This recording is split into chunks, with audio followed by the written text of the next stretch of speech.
Sir recording start. Break even जो है, break even क्या होता है? वो पॉइंट होता है जहां पे आपको जो है नो प्रॉफिट नो लॉस हो रहा होता है। ऐसा पॉइंट जहां पे आपको ना प्रॉफिट हो रहा है ना लॉस हो रहा है।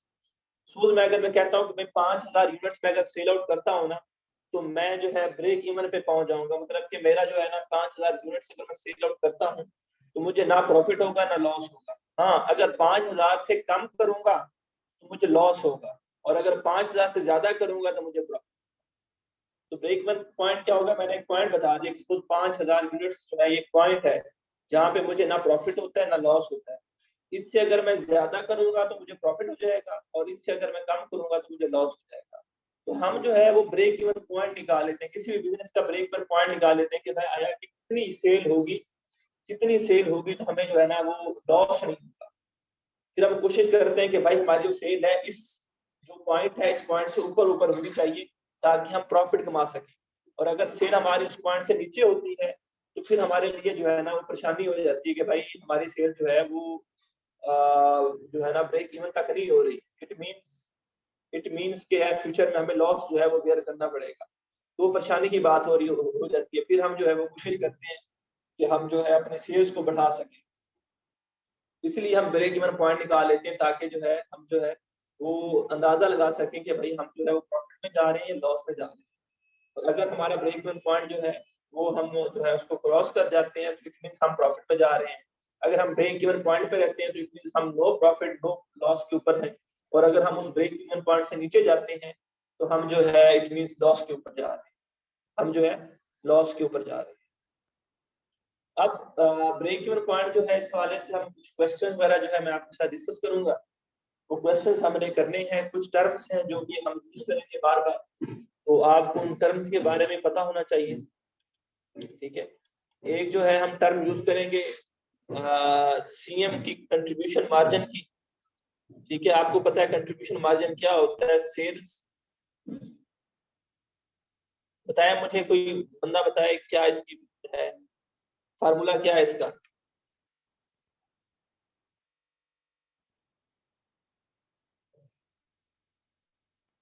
वीडियो देखी थी सबने?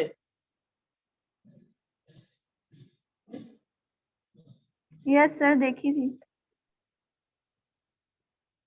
कंट्रीब्यूशन मार्जिन का वहां पे फार्मूला मैंने लिखवाया था, कोई बंदा बता दे कि क्या फार्मूला है? So sales minus variable cost. Sales minus variable cost. ठीक है, तो ये कंट्रीब्यूशन मार्जिन हमारा निकल आएगा। जब मैं कंट्रीब्यूशन मार्जिन की बात करूंगा तो सेल्स माइनस वेरिएबल कॉस्ट की बात कर रहा हूँ। उसके बाद एक मेरे पास है कंट्रीब्यूशन मार्जिन रेशियो भी कहते हैं इसको, और सिर्फ जो है वो कंट्रीब्यूशन रेशियो भी कहते हैं, सीएस रेशियो भी कहते हैं, सीएस रेशियो। ठीक है, contribution to sales ratio, contribution to sales, CS मतलब कंट्रीब्यूशन टू सेल्स रेशियो। ठीक है, तो इसका क्या फार्मूला है? Sales minus variable cost over sales. मतलब कि ये सेल्स माइनस वेरिएबल कॉस्ट, इसको हम डिवाइड कर देते हैं सेल्स के ऊपर। ठीक है, या दूसरे वर्ड में अगर मैं इसे आसान भाषा में बताऊं तो मैं ये भी लिख सकता हूं ना कि सीएम डिवाइडेड बाय सेल्स। अब सीएम क्या है? सीएम भी बेसिकली वही है, सेल्स माइनस वेरिएबल कॉस्ट। ऐसे ही है ना? तो इसमें घबराने वाली बात है या परेशानी वाली बात है? अगर मैं जो है वो sales minus variable cost over sales करने की बजाय मैं सीएम ओवर सेल्स कर दूं तो फिर भी बात तो वही है मेरी, तो इसमें फर्क नहीं है। ठीक है, थर्ड जो पॉइंट है मेरे पास वो है break even point in units. अगर मुझे यूनिट्स निकाल के बताने हो कि भाई इस चीज के मैं कितने यूनिट सेल आउट करूं तो मुझे जो है वो क्या कहते हैं उसको, क्या कहते हैं, नो प्रॉफिट नो लॉस के ऊपर मैं पहुंचूंगा। कितने यूनिट्स में सेल करूं, यूनिट्स की बात करूं, वैल्यू की बात नहीं, अमाउंट की बात नहीं।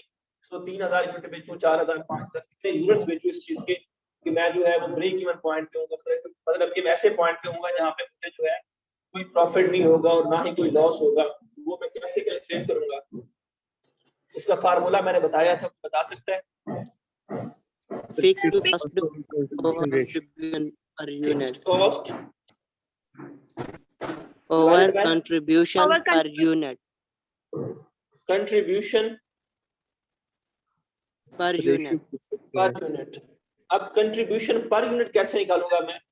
कंट्रीब्यूशन पर यूनिट जो है बेटा वो मैंने फिक्स्ड कॉस्ट तो मेरे पास क्वेश्चन में गिवन होगी, ठीक है, फिक्स्ड कॉस्ट जो है मेरे पास गिवन होगी, लेकिन कंट्रीब्यूशन पर यूनिट कैसे निकालूंगा ये मेरे लिए जो है बात ये सोचने वाली है. तो इसको निकालने के लिए जो है मैं per unit contribution per unit जो है उसका फार्मूला लिख रहा हूँ, बल्कि वो यहाँ पे आपको बता देता हूँ थोड़ा सा.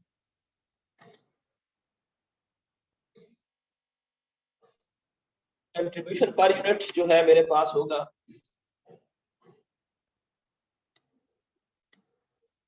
कैसे मैं फाइंड आउट करूंगा? सेल्स पर यूनिट, मतलब पर यूनिट जो सेलिंग प्राइस है, पर यूनिट सेलिंग प्राइस. जिस तरह आप कंट्रीब्यूशन निकालते हो ना, कंट्रीब्यूशन मार्जिन आप कैसे निकालते हो? Sales minus variable cost. अब मेरे पास जो है ये पर यूनिट कंट्रीब्यूशन है, वो तो टोटल कंट्रीब्यूशन होता था ना, तो मैं क्या करूंगा? Per unit selling price minus per unit variable cost. वहां पे मैं टोटल कॉस्ट लेता था वेरिएबल की, लेकिन यहाँ पे मैं पर यूनिट लूंगा क्योंकि मुझे जो है पर यूनिट जो है वो चाहिए, पर यूनिट जो है वो कंट्रीब्यूशन चाहिए. तो मैं क्या करूंगा? पर यूनिट जो है मेरे पास सेलिंग प्राइस है, उसमें से पर यूनिट जो है वो कॉस्ट, कौन सी cost? Variable cost. Variable cost जो होगी वो मैं लेस कर दूंगा, ठीक है. पर यूनिट जो है वेरिएबल कॉस्ट जो होगी वो मैं लेस कर दूंगा और उसको जो है मैं कैलकुलेट कर लूंगा, ठीक है. Break even points in units. उसके बाद फोर्थ मेरे पास है break even point in terms of value, in terms of amount, in terms of numbers, ठीक है. तो उसके लिए अगेन मेरे पास फार्मूला है फिक्स्ड कॉस्ट को मैं डिवाइड करता हूं CS रेशियो के ऊपर, जो कि मैंने ऊपर कैलकुलेट की है सेकंड नंबर पे. तो मेरे पास क्या आ जाता है? मेरे पास जो है वो ब्रेक इवन वैल्यू आ जाती है, मेरे पास जो है ब्रेक इवन वैल्यू आ जाती है, ठीक है. अच्छा, अब अगर वो आपको कहता है कि सपोज वो कहता है, आपको क्वेश्चन है कि सपोज जो है आप बिजनेस जो है, आपका जो बिजनेस है, आप जो कंपनी कर रहे हो, ऑपरेट कर रहे हो, एक प्रोडक्ट जो है आप सेल आउट कर रहे हो, वो चाहते हैं कि इतना आपको प्रॉफिट हो. आप कितनी सेल करोगे कि आपको इतना प्रॉफिट होगा? आप कितनी सेल करोगे कि आपको इतना प्रॉफिट होगा? क्या कह रहे हैं वो, दोबारा समझिएगा. वो आपसे ये पूछता है कि आप कितनी सेल करोगे कि आपको इतना प्रॉफिट होगा. मतलब प्रॉफिट जो है उसको टारगेट कर रहे हैं कि सपोज बिजनेस चाहता है कि 5,000 प्रॉफिट हो, बिजनेस चाहता है कि 50,000 प्रॉफिट हो, ठीक है. तो आप क्या करोगे इस सिचुएशन में जब आपको वो कहेगा कि भाई प्रॉफिट, इतना प्रॉफिट कमाने के लिए हमें कितनी सेल्स करनी पड़ेगी? इस तरह का क्वेश्चन होता है, इतना प्रॉफिट कमाने के लिए हमें कितनी सेल्स करनी पड़ेगी. इस तरह का अगर वो क्वेश्चन आपसे पूछता है, ठीक है, तो आप क्या करोगे? उसका जो है ना जो हल है, इसे हम टारगेट प्रॉफिट कहते हैं. इसको हम टारगेट प्रॉफिट सेल्स कहते हैं, टारगेट प्रॉफिट सेल्स, ठीक है.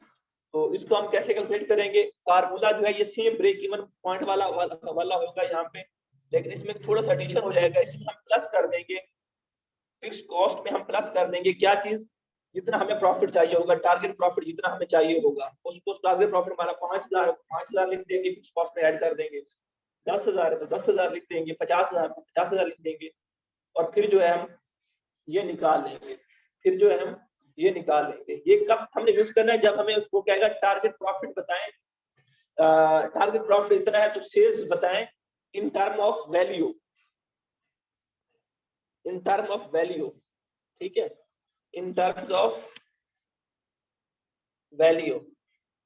और अगर जो है वो कहता है कि भाई आप मुझे जो है वो टारगेट जो है ना प्रॉफिट बताएं, लेकिन बताएं किसमें? इन टर्म्स ऑफ यूनिट्स में.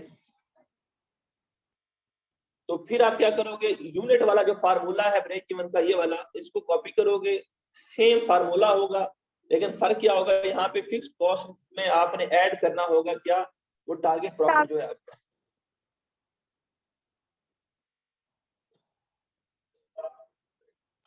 ठीक है, तो ये कुछ पॉइंट्स हैं जो कि हमने डिस्कस करने हैं आगे जाके। बाकी सारी चीजें सेम रहेंगी। ये क्वेश्चन जो है ये सारी इंफॉर्मेशन सेम होगी, बस एक और कांसेप्ट छोटा सा होगा मार्जिन ऑफ सेफ्टी का। मार्जिन ऑफ सेफ्टी का जो कि हम जो है वो देखेंगे बाद में। पहले हम इसके रिलेटेड एक दो क्वेश्चन कर लेते हैं, फिर मार्जिन ऑफ सेफ्टी वाला क्वेश्चन करके टॉपिक जो हमारा वाइंड अप हो जाएगा। यहां तक किसी को कोई मसला है, कोई परेशानी है तो बेटा पूछे।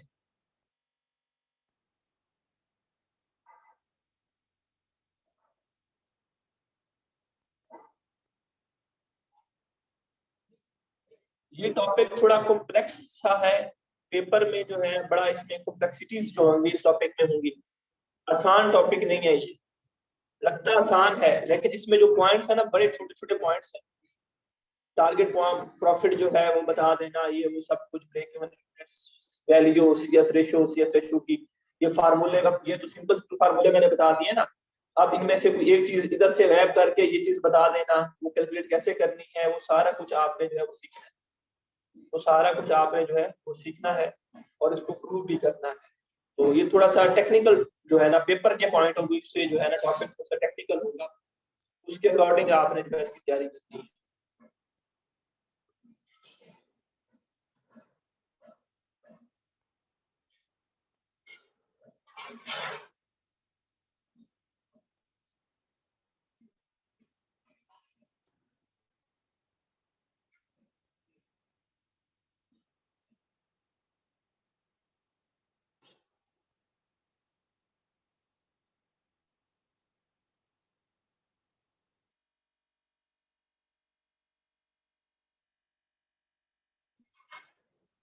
भाई रेट क्या है?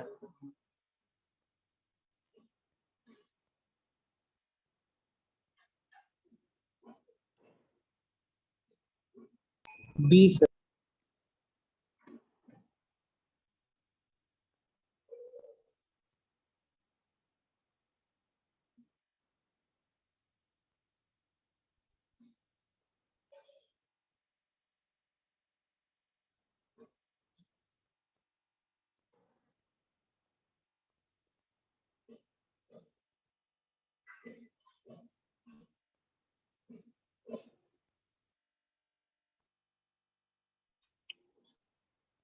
जी ये कुछ क्वेश्चंस हैं जो मैंने आपके साथ शेयर किए हैं, ठीक है।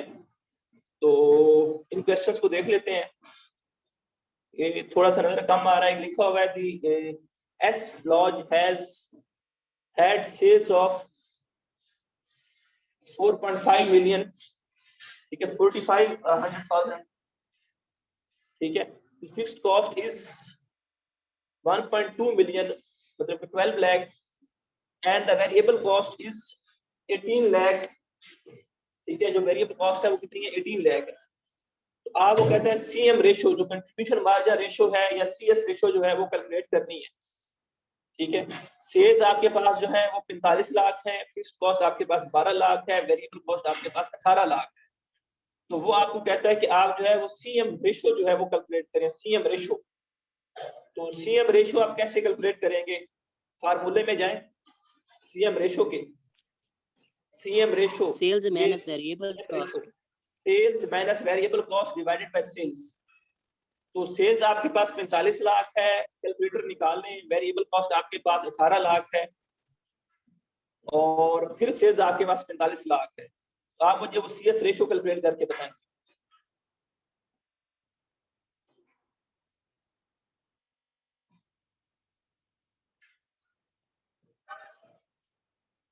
जल्दी से कैलकुलेट करें और बताएं कितनी आती है आपके पास सीएस।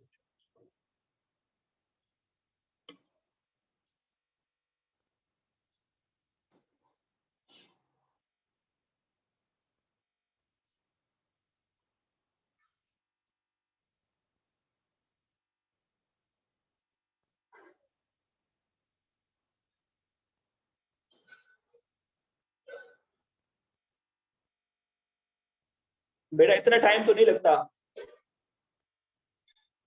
ये आपके पास 45 लाख की सेल्स है, फिक्स्ड कॉस्ट जो है 12 लाख की है और वेरिएबल कॉस्ट जो है 18 लाख की है। सीएम रेशियो कैलकुलेट करें, इसलिए आप कहते हैं कि टाइम ज्यादा लगता है आपको पेपर में।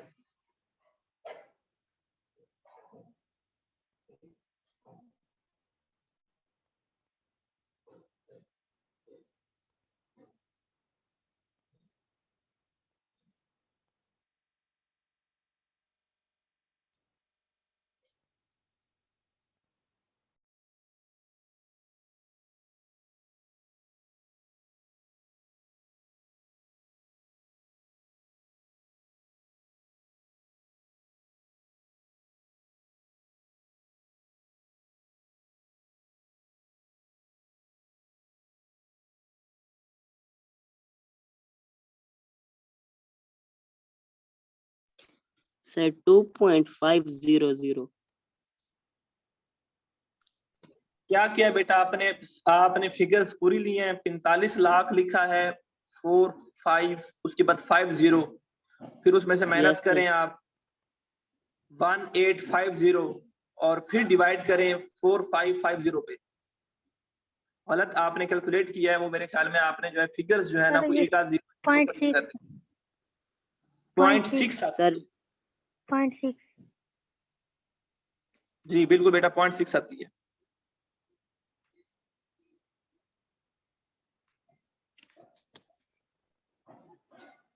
पॉइंट 6 आती है, वो दोबारा फाइंड आउट कर लें।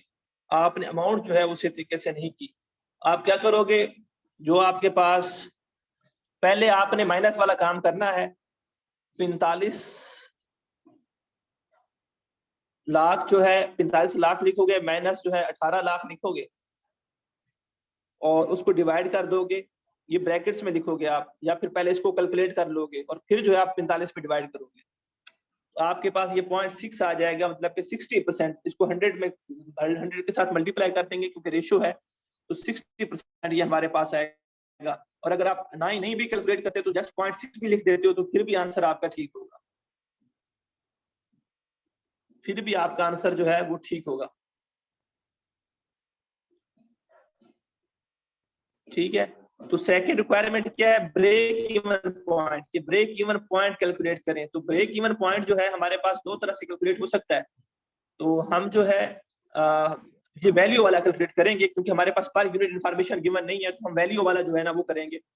उसमें हमने क्या करना है, हमने जो फिक्स्ड कॉस्ट होनी है, फिक्स्ड कॉस्ट वो हमने CS रेशो पे, मतलब कि CM रेशो जो हमने अभी कैलकुलेट की है उसके ऊपर डिवाइड करना है। फिक्स्ड कॉस्ट को CM रेशो पे डिवाइड कर देंगे तो हमारे पास क्या आ जाएगा, ब्रेक इवन पॉइंट आ जाएगा। तो मैं दोबारा क्वेश्चन में जाता हूं। फिक्स्ड कॉस्ट मेरे पास कितनी है क्वेश्चन में, देखकर बताएं।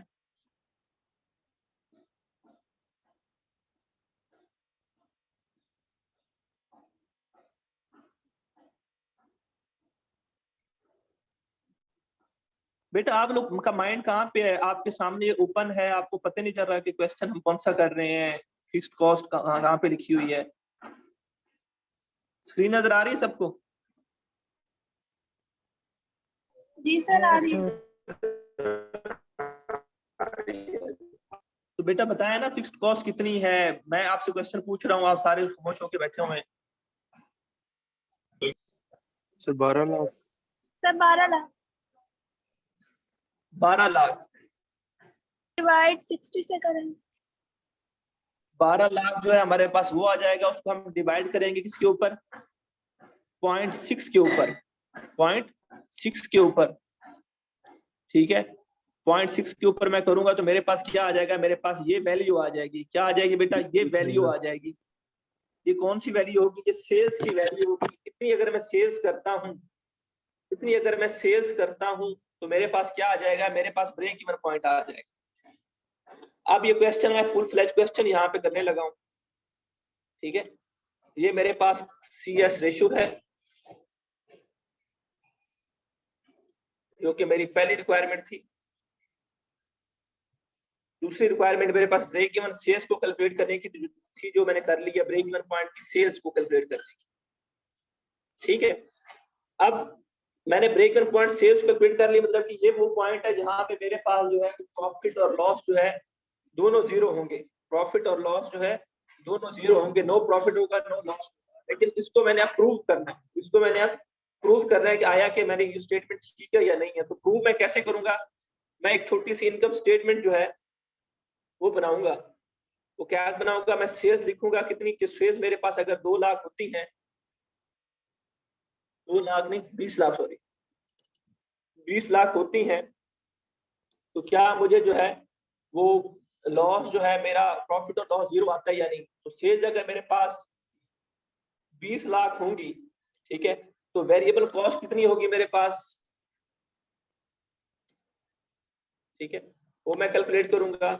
और वेरिएबल कॉस्ट जो है उसको मैं माइनस करूंगा सेल्स में से। फिर मेरे पास क्या आ जाएगा, मेरे पास जो है कंट्रीब्यूशन आ जाएगा, कंट्रीब्यूशन मार्जिन आ जाएगा। और फिर जो है इसमें से मैं लेस करूंगा क्या, फिर मैं माइनस करूंगा इसमें से फिक्स कॉस्ट, तो मेरे पास क्या आ जाएगा, मेरे पास जो है वो नेट प्रॉफिट जो है या नेट लॉस जो है वो आ जाएगा। ठीक है, अब मसला क्या है, मसला ये है कि मेरे पास जो है वेरिएबल कॉस्ट जो है वो गिवन तो है। वेरिएबल कॉस्ट कितनी गिवन है मेरे पास क्वेश्चन में? 18 लाख, 18 लाख गिवन है। लेकिन मसला ये है कि ये 18 लाख जो है ये 45 लाख का है। ये 18 लाख जो है वो 45 लाख के साथ एसोसिएटेड है। अगर 45 लाख सेल होगी तो 18 लाख मेरे पास क्या होगी, वेरिएबल कॉस्ट होगी। 18 लाख क्या होगी मेरे पास, वेरिएबल कॉस्ट होगी। लेकिन मसला क्या है, मसला ये है कि यहाँ पे जो है बेटा मेरे पास सेल्स कितनी है, मैं ले रहा हूँ 20 लाख ले रहा हूँ। सेल्स कितनी ले रहा हूँ, 20 लाख ले रहा हूँ। तो इसकी वेरिएबल कॉस्ट जो होगी वो अब डिफरेंट होगी। इसकी वेरिएबल कॉस्ट जो है अब वो डिफरेंट होगी। वो कितनी डिफरेंट होगी वो हम कैलकुलेट करेंगे। हमें पता है कि जो वेरिएबल कॉस्ट है उसका जो ताल्लुक है वो किसके साथ है, प्रोडक्शन के साथ है। मतलब जितने यूनिट्स आप बनाओगे या जितने यूनिट्स आप सेल आउट करोगे, वेरिएबल कॉस्ट उतनी आपने लेनी होती है। ठीक है, ना कि आप टोटल लो। फिक्स कॉस्ट का होता है कि उसने इनकम होना ही होना है, वो टोटल में आएगी जो भी होगी, चाहे सेल्स आपकी 1 रुपए होती है, चाहे आपकी सेल्स जो है वो मिलियंस बिलियंस में होती है। आवाज बाकी सबको आ रही है? Yes sir. आवाज क्लियर आ रही है सबको? जी सर आ रही है। जी सर Yes, आ रही sir. है। सर नेट का ठीक है, इशू होगा फिक्स मल्लिकार्जुन कॉस्ट के साहब हवाले का। से तो मुझे पता है, फिक्स कॉस्ट के हवाले से तो मुझे पता है कि भाई इसने जो है इनकम होना ही होना है और इसने फिक्स्ड होना है। इसका जो है वो इससे ताल्लुक नहीं है कि ये जो है ज्यादा हो गई, ये कम हो गई है। प्रोडक्शन आपकी चाहे हो या ना हो, इसने इनकम होना ही होना है और इसने फुल अमाउंट से इनकम होना है। लेकिन वेरिएबल कॉस्ट का ताल्लुक है जितनी आप सेल्स करोगे उस हिसाब से। अब मैं सेल्स कर रहा हूँ 20 लाख की, तो वेरिएबल कॉस्ट मेरी कितनी होगी वो मैं कैलकुलेट करूंगा। कैसे कैलकुलेट करूंगा? सपोज अगर 45 लाख की मेरी सेल्स होती है तो मेरी वेरिएबल कॉस्ट कितनी है, 18 लाख है। तो 18 लाख को जो है वो मैं 45 लाख पे डिवाइड कर देता हूं, तो मेरे पास जो है एक वैल्यू आ जाएगी, एक परसेंटेज आ जाएगी कि भाई मेरी सेल्स का इतने परसेंट क्या है, वो वेरिएबल कॉस्ट है। तो ये 0.4 आ रहा है। ये क्या आ रहा है बेटा, 0.4। इट मींस मेरे पास जो सेल्स है उसका जो 40% होगा वो वेरिएबल कॉस्ट होगा। ठीक है, और बाकी जो बचेगा वो मेरे पास कंट्रीब्यूशन मार्जिन होगा। तो 40% जितनी भी सेल्स होगी उसका 40% क्या होती है, मेरे पास वेरिएबल कॉस्ट होती है। वो मैंने कैलकुलेट कर लिया, 18 लाख मैंने लिया है वेरिएबल कॉस्ट, और उसकी जो टोटल सेल्स है वो कितनी है, 45 लाख है। उस पर डिवाइड करके मैंने जो है अपनी वेरिएबल कॉस्ट जो है ना उसकी रेशियो कैलकुलेट कर ली कि 40% है। तो अब मैं क्या करूंगा, वेरिएबल कॉस्ट मैंने कैलकुलेट करनी है, तो मैं क्या करूंगा, मैं 40% ले लूंगा। मैं 40% ले लूंगा, लेकिन किसका लूंगा, जो कि अब मेरे पास सेल्स है उसका। ठीक है, मतलब अब मेरे पास सेल्स कितनी है, 20 लाख है। इसका जो है मैंने 40% जो है वो ले लेना है। तो मेरे पास क्या आ जाएगा, मेरे पास वेरिएबल कॉस्ट आ जाएगी। मेरे पास क्या आ जाएगी, वेरिएबल कॉस्ट आ जाएगी। वेरिएबल कॉस्ट आ गई मेरे पास। अब मैंने क्या करना है, कंट्रीब्यूशन मार्जिन कैलकुलेट करना है। तो मैं क्या करूंगा, सेल्स में से वेरिएबल कॉस्ट को माइनस करूंगा। तो वो मैंने माइनस किया तो मेरे पास ये कितना आएगा, 20 लाख माइनस 8 लाख, तो ये 12 लाख बचेगा।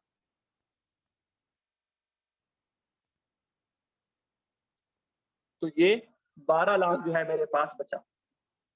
ठीक है, और फिक्स्ड कॉस्ट मेरे पास कितनी है क्वेश्चन में। अब ये मैंने जो है प्रोपोर्शनेट नहीं लेनी, इसकी प्रोपोर्शन नहीं लेनी। मैंने क्यों नहीं लेनी, क्योंकि मुझे पता है कि फिक्स्ड कॉस्ट ने इनकर्ड होना है, चाहे मेरे सेल्स ज्यादा हो चाहे कम हो, चाहे इससे भी ज्यादा बढ़ जाए। तो फिक्स्ड कॉस्ट जो है वो 12 की 12 लाख ही आनी है। तो मैंने फिक्स्ड कॉस्ट जो है वो 12 लाख ही लिख दी। तो अब 12 लाख में से 12 लाख जाएगा तो मेरे पास जो है प्रॉफिट एंड लॉस जो बचेगा वो कितना बचेगा, 0। और मैंने भी आपको यही बोला है कि हमारे पास जो है ब्रेक इवन पॉइंट सेल्स कौन सी होती हैं, वो सेल्स होती हैं जहां पे हमारे पास नो प्रॉफिट हो नो लॉस हो, मतलब कि 0 हो, ना लॉस है ना प्रॉफिट है। वो हमने प्रूव कर दिया है। वो हमने प्रूव जो है वो कर दिया है कि ये पॉइंट है जहां पे हमारे पास क्या है, नो प्रॉफिट है और नो लॉस है। नो प्रॉफिट है और नो लॉस है। अब कुछ बातें समझने की हैं, कुछ बातें समझने की हैं। वो क्या बातें समझने की जो कि पेपर में आपसे जो है वो पूछी जा सकती हैं। कि अगर मैं आपको कह दूं पेपर में कि आपके पास जो है वो ब्रेक इवन सेल्स ये है, ब्रेक इवन सेल्स का वर्ड मैं यूज करता हूं, किसका? ब्रेक इवन सेल्स का। ब्रेक इवन सेल्स ये है और कंट्रीब्यूशन मार्जिन कितना है? 12 लाख है। कंट्रीब्यूशन कितना है? मार्जिन 12 लाख है। और मैं आपसे कहूं कि फिक्स्ड कॉस्ट कितनी है, तो आपको अंडरस्टूड होना चाहिए, आपको पता होना चाहिए कि भाई अगर 12 लाख मेरे पास कंट्रीब्यूशन मार्जिन है तो अब उसमें से मैंने एक ही चीज लेस करनी होती है, वो क्या करनी होती है? फिक्स्ड कॉस्ट करनी होती है। उसके बाद मेरे पास क्या आता है? प्रॉफिट एंड लॉस आता है। तो इसमें मेरे पास profit and loss break even में क्या होता है? 0 होता है। ब्रेक इवन में प्रॉफिट एंड लॉस कितना होता है? 0 होता है। तो इट मींस जब ब्रेक इवन सेल्स होंगी, इट मींस जब ब्रेक इवन सेल्स होंगी, जब ब्रेक इवन सेल्स होंगी तो कंट्रीब्यूशन मार्जिन जो है वो फिक्स्ड कॉस्ट के इक्वल हो जाएगा। जैसे कि अब मेरे पास कंट्रीब्यूशन मार्जिन भी 12 लाख है और फिक्स्ड कॉस्ट भी 12 लाख है, और फिर जो है इसका प्रॉफिट जो है 0 आ सकता है ना, अदरवाइज तो कोई सिचुएशन नहीं बनती ऐसी। तो ये पॉइंट है, ये लिख लें, ये डिस्कशन को लिखें। ये पॉइंट अगर आपको ये पॉइंट भूलेंगे तो आपको कभी भी पेपर आपसे सॉल्व नहीं होगा। पेपर में आपको कुछ कैलकुलेट करने की जरूरत नहीं पड़ेगी, हर चीजें आपके सामने सर- होंगी, बस सर कंसेप्ट फिर से आप बता रिप्रेजेंट दें। रखने। बेटा मैं अभी सर, इसके सर, 4-5 कंसेप्ट है, चारों पांचों लिखवाता हूँ, आप जल्दी से अगली मीटिंग ज्वाइन करें। चारों पांचों कंसेप्ट लिखवाता हूँ आपको, जल्दी से मीटिंग ज्वाइन करें। Okay sir.